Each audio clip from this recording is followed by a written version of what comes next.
Hello everyone, I welcome you all to G K ocean YouTube channel. आज के इस particular video में हम लोग डिस्कस करने वाले हैं हिस्ट्री के 30 इंपॉर्टेंट क्वेश्चन जो कि आपके एग्जाम के लिए महत्वपूर्ण है। तो आज का हमारा पहला क्वेश्चन है, इनमें से ताम्रपाषाण युग का कौन सा स्थल राजस्थान में स्थित है?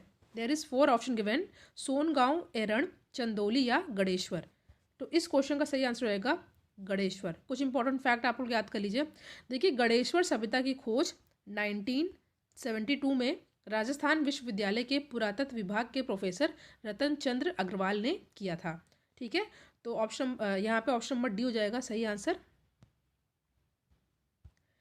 नेक्स्ट क्वेश्चन है आपके सामने,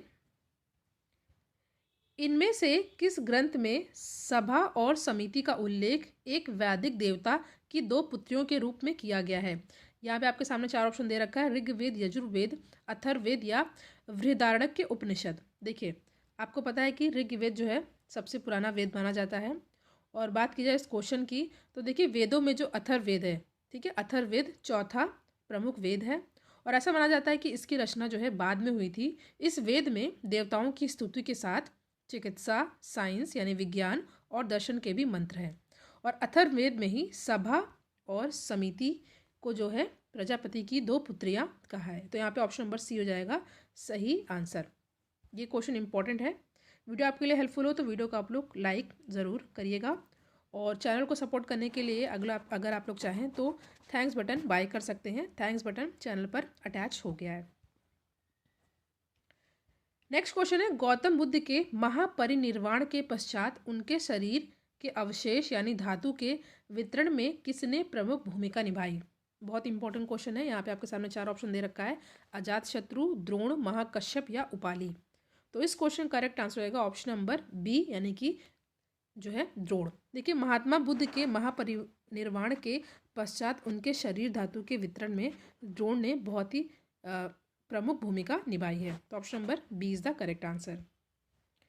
नेक्स्ट क्वेश्चन है, वल्लभी में आयोजित जैन सभा की अध्यक्षता किसने की थी? देखिए, गुजरात में है वल्लभी। तो गुजरात के वल्लभी नामक स्थान पर जो दूसरी जैन संगीति हुई थी उसका आयोजन कब हुआ था?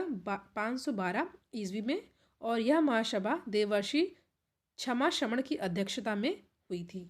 ठीक है, और द्वितीय जैन महासभा में जैन धर्म के ग्रंथों को अंतिम रूप से संकलित कर लिपिबद्ध कर दिया गया था। तो जो सही आंसर रहेगा यहाँ पे, वल्लभी में आयोजित जैन सभा की अध्यक्षता किसने की थी?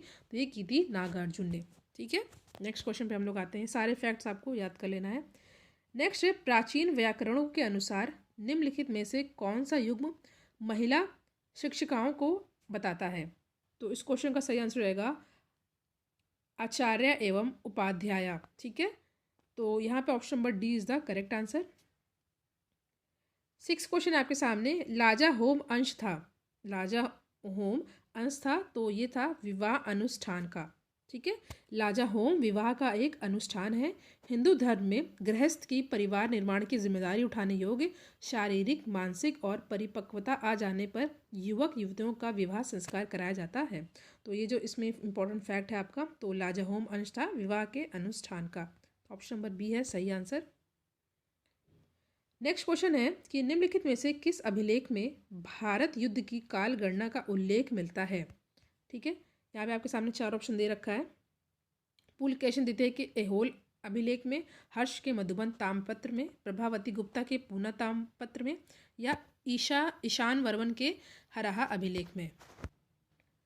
तो इस क्वेश्चन का करेक्ट आंसर हो जाएगा पुलकेशिन द्वितीय के ऐहोल अभिलेख में भारत युद्ध की काल गणना का उल्लेख मिलता है। ये इंपॉर्टेंट क्वेश्चन है, कभी कभी पूछा जाता है कि पुलकेशिन द्वितीय के, ये जो पुलकेशिन द्वितीय ने कौन सा अभिलेख बनवाया था? तो ये है ऐहोल अभिलेख। ठीक है,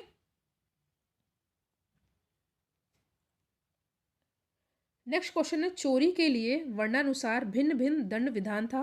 निम्नलिखित में से किसे सर्वाधिक दंड दिया जाता था?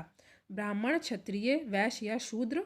तो इस क्वेश्चन करेक्ट आंसर होगा ऑप्शन नंबर ए, ब्राह्मण। ठीक है, देखिए, चोरी के लिए भिन्न भिन्न दंड का विधान था। चूंकि ब्राह्मण को चोरी के गुण दोष का सर्वाधिक ज्ञान होता था, अतः वह चोरी करता था तो उसे पाप का 64 गुना भागीदार बनना पड़ता था। ठीक है, यानी कि सबसे ज़्यादा दंड दिया जाता था। हिस्ट्री का इंपॉर्टेंट क्वेश्चन है ये। नेक्स्ट है बयाना मुद्रा निधान से किस गुप्त शासक की सर्वाधिक मुद्राएं प्राप्त हुई हैं।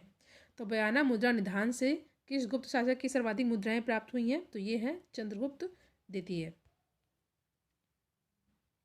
नेक्स्ट क्वेश्चन है याज्ञवल्क्य की स्मृति के प्रसिद्ध टीकाकार अपरार्क राजा थे, तो ये थे शिलाहार राजवंश के। ठीक है, ऑप्शन नंबर सी। थोड़ा ट्रिकी क्वेश्चन भी है, तो सभी क्वेश्चन को आपको अच्छे से याद कर लेना है। नेक्स्ट क्वेश्चन है निम्नलिखित में से राज तरंगणी में वर्णित वह कौन सा राजा है जिसने स्वयं एक चर्मकार के घर जाकर त्रिभुवन स्वामी का मंदिर बनवाने के लिए उसकी कुटिया की जमीन मांगी। आपके सामने यहाँ पे चार ऑप्शन है, अवंती मरवा, चंद्रापीठ, मुक्तापीठ, ललितादित्य या तारापीठ। तो इस क्वेश्चन का सही आंसर रहेगा ऑप्शन नंबर बी। ठीक है, क्वेश्चन नंबर 13 का सही आंसर होगा चंद्रापीठ। ठीक है, और रज तरंगिणी जो है कल्हड़ द्वारा रचित एक संस्कृत ग्रंथ है, ये भी कई बार एग्जाम में पूछा जाता है और इसमें कश्मीर के इतिहास का वर्णन है। ठीक है, बहुत इंपॉर्टेंट फैक्ट है आपके सामने, B is the correct answer. Next question है राष्ट्रकूट राजाओं द्वारा जारी और उनके सचिवों द्वारा अभिलिखित आदेशों को कहा जाता है क्या। तो ये कहा जाता है राजश्रावितम। ठीक है, नेक्स्ट क्वेश्चन है वह सुल्तान जिसे उसकी उदारता के लिए लाख बख्श के नाम से भी जाना जाता था, उसका नाम आपको बताना है। तो इस क्वेश्चन का सही आंसर रहेगा option number A Qutbuddin Aibak. कुछ इंपॉर्टेंट फैक्ट आपको यहाँ से याद कर लेने हैं, जैसे कि गुलाम वंश का संस्थापक कुतुबुद्दीन ऐबक था और उसको उनकी उदारता के लिए लाख बख्श के नाम से जाना जाता था। इसी ने दिल्ली में जो है कुतुब मीनार की नींव रखी थी और जिसको बाद में इल्तुतमिश ने पूरा करवाया था। और कुतुबुद्दीन ने अजमेर में 2.5 दिन का झोपड़ा नामक मस्जिद का निर्माण करवाया था। तो यहाँ पे option number A is the correct answer और ये इंपॉर्टेंट है, कई बार एग्जाम में पूछा भी जाता है। वीडियो को आप लोग शेयर भी ज़रूर करिएगा। नेक्स्ट क्वेश्चन है 1232 के ग्वालियर अभियान की स्मृति में एक स्मारकीय सिक्का जारी किया गया, इस पर इल्तुतमिश के अतिरिक्त और किसका नाम उत्कीर्ण था। तो जो सही आंसर है यहाँ पे हो जाएगा आपके सामने रजिया सुल्तान का। ठीक है, option number D is the correct answer. तो 1232 ईस्वी में ग्वालियर अभियान से वापस इल्तुतमिश ने अपना उत्तराधिकारी जो है रजिया को ही घोषित कर दिया था और इस अभियान की स्मृति में एक सिक्का जारी किया गया। इस सिक्के पर इल्तुतमिश के अतिरिक्त दूसरा नाम रजिया का था। ठीक है, रजिया के बाद में अपने सिक्कों पर उमरत उल निश्वा की उपाधि भी अंकित करवाई थी। ठीक है, रजिया ने जो है बाद में, अब ये क्वेश्चन पूछा जाता है कि अपने सिक्कों पर क्या उपाधि अंकित करवाई थी, तो ये है उमरत उल निश्वा। ठीक है, उमरत उल निश्वा। ठीक है, इंपॉर्टेंट फैक्ट है ये। अगला प्रश्न आपके सामने, सुल्तान ने मालिकों, अमीरों, दरबार के अधिकारियों तथा जिम्मेदार और रुतबे वाले व्यक्तियों को एक दूसरे के घर ना जाने और दावत खानों में सामूहिक पार्टी ना करने का आदेश दिया। आगे स्टेटमेंट कहता है सुल्तान को सूचित किए बिना और उनकी अनुमति लिए बिना उनके बीच अंतर विवाह की इजाज़त नहीं थी।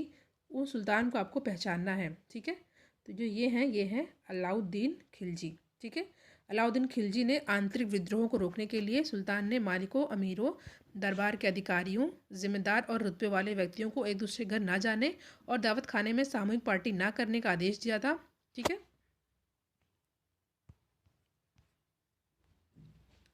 नेक्स्ट है इब्न बतूता वर्णन करता है कि सुल्तान ने पुरुषों गुलामों को मुक्त कराने के लिए बुधवार का दिन, महिला गुलामों को मुक्त कराने के लिए शुक्रवार का दिन तथा पुरुषों गुलामों की शादी महिला गुलामों से कराने के लिए शनिवार का दिन तय किया था।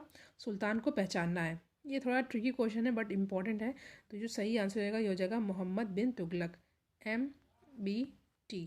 ठीक है, इम्पॉर्टेंट है, ऐसे क्वेश्चन भी अब पूछे जाते हैं। नेक्स्ट है निम्नलिखित में से किस शासक के शासनकाल में अपधातु मुद्रा यानी कि बिलियन करेंसी ने चांदी के सिक्कों को लगभग पूरी तरह प्रतिस्थापित कर दिया था। तो ये है फिरोज शाह तुगलक। ठीक है, दिल्ली यहाँ पे हो जाएगा सी इज़ द करेक्ट आंसर। तो दिल्ली सल्तनत के अकबर कहे जाने वाले फिरोज शाह तुगलक के शासनकाल में बिलियन करेंसी यानी कि अपधातु मुद्रा ने चांदी के सिक्कों को पूरी तरह विस्थापित कर दिया था। नेक्स्ट क्वेश्चन है वह वाद विवाद तथा शास्त्रार्थ में गहरी दिलचस्पी रखता था और जब श्रीनाथ ने उसकी रज कवि डिडिम्बा को एक शास्त्रार्थ में परास्त कर दिया तो उसने उसे कवि सार्वभौम की उपाधि से सम्मानित किया और उसे सोने के सिक्कों से नहलाया। ठीक है, सोने के सिक्कों से नहलाया। विजयनगर के उस शासक की पहचान करनी है आपको। तो ये कौन थे? ये थे देवराय द्वितीय। तो B is the correct answer. Next question, निम्नलिखित में से किस सिख गुरु ने सिखों के लिए प्रथम प्रतीक तीर्थ केंद्र की स्थापना की, जिसमें स्नान करने के लिए पानी तक पहुंचने के लिए 84 सीढ़ियों वाले कुएं, जो सिखों के लिए पवित्र स्थल हो गया था, का निर्माण किस स्थान पर किया?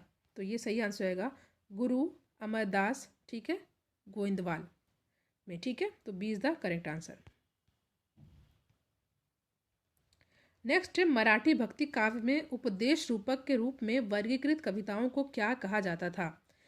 इंपॉर्टेंट क्वेश्चन फिर से देखते हैं। मराठी भक्ति काव्य में उपदेश रूपक के रूप में वर्गीकृत कविताओं को क्या कहा जाता था? There is 4 option given and the correct answer is Bharud. ठीक है, A is the correct answer. Next is, निम्नलिखित में से कौन सा सुल्तान अपने फरमान में अमीरों को मसनद आली के नाम से संबोधित करता था? तो ये हो जाएगा option number D, Bahlol Lodi. ठीक है, लोदी वंश के संस्थापक हैं बहलोल लोदी थे और बहलोल लोदी अपने सरदारों को बड़ा सम्मान करता था और अपने सरदारों को मकसद अली कहकर बुलाता था, पुकारता था। नेक्स्ट है, निम्नलिखित में से किस इतिहासकार के अनुसार 1592 में अकबर के साम्राज्य में लगभग 120 नगर और 3200 कस्बे थे? तो किस इतिहासकार के अकॉर्डिंग है ये? तो ये है option number A, Nizamuddin Ahmad. ठीक है।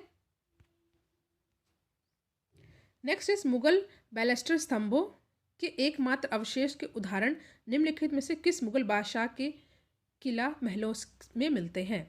तो ये है शाहजहां। नेक्स्ट क्वेश्चन इज, निम्नलिखित ईरानी चित्रकारों में से पिता पुत्र का कौन सा जोड़ा हुमायूं के दरबार में था? देखिए, हुमायूं के दरबार में था, आपको नाम पूछा जाता था कौन कौन थे, तो बट अभी क्वेश्चन को बदल करके क्या पूछा है, आंसर वही है हालांकि, बट अभी स्टेटमेंट में बोल दिया गया पिता पुत्र का जोड़ा। ठीक है, तो ये कौन थे? तो ये थे option number C, Abdul Samad और सैयद अली। ठीक है, तो थोड़ा चेंजेस है स्टेटमेंट में बट आंसर वही है, option number C is the correct answer. Next question is, 1724 में हैदराबाद के स्वायत्तशासी राज्य की स्थापना किसने की थी? तो इस क्वेश्चन करेक्ट आंसर रहेगा option number B, Asaf Jah ने। ठीक है। नेक्स्ट है, 1859-60 में दिगंबर विश्वास और विष्णु विश्वास ने किस आंदोलन का नेतृत्व किया था? इंपॉर्टेंट क्वेश्चन है। तो there is 4 option given and the correct answer is option number C, नील विद्रोह। कुछ इंपॉर्टेंट फैक्ट आपको यहाँ से देख लेने हैं, जैसे कि देखिए नील विद्रोह, जिसका टाइम पीरियड पूछा जाता है, तो 1859-60 के दौरान, ठीक है, नील विद्रोह किसानों द्वारा किया गया था। ठीक है, और एक आंदोलन था जो बंगाल के किसानों द्वारा किया गया था और इस विद्रोह की जड़ें जो हैं आधी शताब्दी पुरानी है। ठीक है, नील कृषि अधिनियम का पारित होना था। इस पर विद्रोह के आरंभ में नदिया ज़िले, जो कि पश्चिम बंगाल में है, किसानों ने 1859 के फरवरी और मार्च में नील का एक बोझ बोने से मना कर दिया था। और इस आंदोलन या विद्रोह कह सकते हैं का नेतृत्व जो है दिगंबर विश्वास और विष्णु विश्वास ने किया था। आपको नाम याद कर लेना है, ये इनके जो थे व्यक्ति का नाम याद और साल याद कर लेना है, 3 चीज़ याद कर लेनी है। तो C is the correct answer. Next is, 27 दिसंबर 1889 को पंजाब के कादियान में किस सामाजिक धार्मिक सुधारवादी आंदोलन की पहली आम सभा हुई थी? तो जो सही आंसर ये है अहमदिया। ठीक है, अहमदिया आंदोलन की शुरुआत 1889 में हुई थी।